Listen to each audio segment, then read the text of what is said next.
също няколко предложения за новата приставка, която сътворихме, която се монтира на мястото на чашата на седалката на линксовете.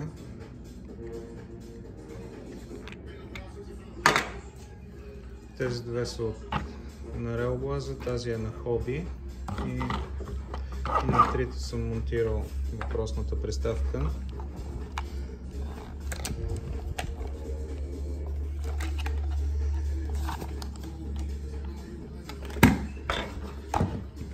Тук и трите болта съвпаднаха с дупките.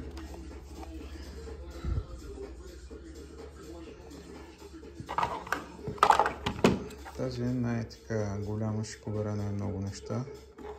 По-малки кутии, примамки. Тук предвидено за закачане на използвани примамки. Не бих го направил, защото падат лесно.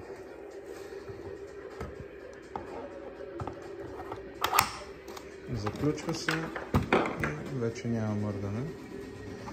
Тук има обезопасителни ластици, които са си в комплекта. Може да се сложат клещи. Също има как да се обезопасят.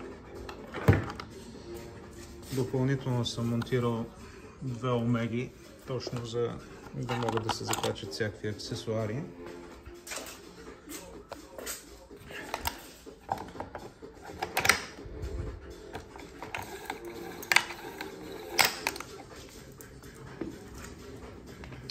Тук отзад на другата седалка съм монтирал тези греди. Малко съм ги преработил, но по седалката нищо не съм пробивал. Има си вече съществуващи дупки тук за тези болтове. Като това, което правя, предния болт го местя отзад, понеже е по-дълъг, а тук слагам нов, който допълнително купувам и е дълъг 8 см. И по този начин вече има още едно място за аксесуари.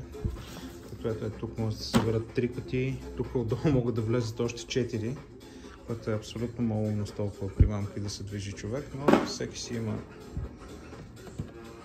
методи на риболов.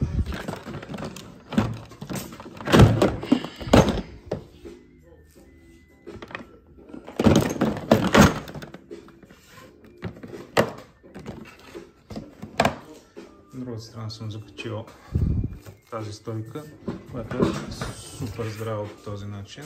Отделно естествено може да се ползват тези, които съм монтирал на Railblaza. Тук си слагам стойката за GoPro-то. Така седят на Railblaza стойките.